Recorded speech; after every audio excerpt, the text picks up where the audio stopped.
I have another question here from Greg.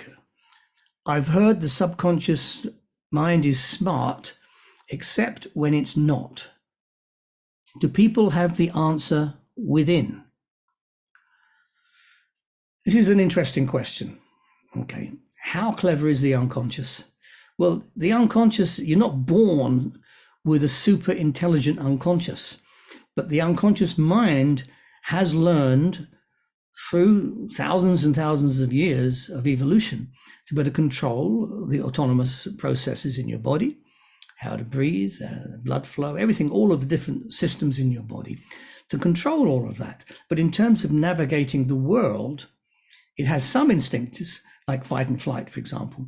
But, life is different now than it was 20,000 years ago. So it's having to learn new things. So the unconscious mind has to learn. Where does it learn? It learns through the way you interact with the world. If as a child you were kept in a cardboard box all your childhood, you would have no way of relating to anything outside that cardboard box. You'll be the world's expert on cardboard boxes, but you would have no way relating to anything outside. So the unconscious wouldn't be able to make intelligent guesses or intelligent suggestions or commands for you to do things, because your reality just would not be the same. So you start learning, of course, when you're in the womb and further on, which is quite good training if you're going to live in a cardboard box, by the way, I've heard. But seriously, you learn from the moment you're exposed to the world. And of course, when you first come out in the world is not separate from you, because you've never seen something separate from you. You think that's just an extension of yourself, which is why you see a child waving their hand like this, and they're looking at their hand. What are they doing? They're trying to touch their hand or catch their hand with the hand that they're seeing, because they haven't understood that, in fact, it's actually something separate. You can touch it with another hand. You can't do that because they just see that. And so, our perception just melts all this together. And so we haven't separated into that duality concept yet. As we do, of course, the unconscious mind learns to navigate. So it's always going to be receptive to whatever's happening out there. But once it understands the rules, which is basically made up by consensus, isn't it? Consensus, well, we all agreed the grass is green, the sky is blue, although hypnosis can change that, of course, but it's based on consensus. It's based on whether we survive doing this or not survive doing something else. We learn to navigate.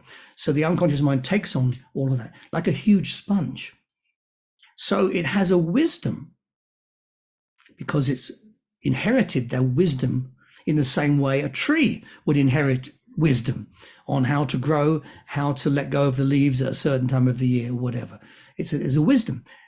But also it has the wisdom of trial and error and all the things it's learned through life. So it has an intelligence and a wisdom, but it's also kind of stupid as well, because you can program it to do other things which are irrational, because that's the nature of it. It's a sponge. It soaks up new learnings. Again, this comes back to that whole idea, how responsible we have to be as hypnotherapists, because we can do the wrong thing. We can teach the wrong thing to the unconscious. So therapeutically, we're getting the unconscious on board with its wonderful reservoir of life experience, because it knows everything about the client, everything, more than the client knows, of course. We're getting on board to do the problem solving for the client. At the same time, we're guiding it into new ways of thinking and doing and feeling and being, so that it's able to do that. So it's simultaneously kind of like a big, stupid sponge, but at the same time, this wonderful reservoir of wisdom, and therapeutic wisdom at that, if you're working therapeutically with it.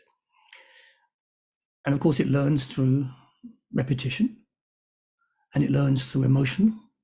When you have emotion, looking positively here, we know about the negative stuff with phobias and stuff, but positive feeling through repetition.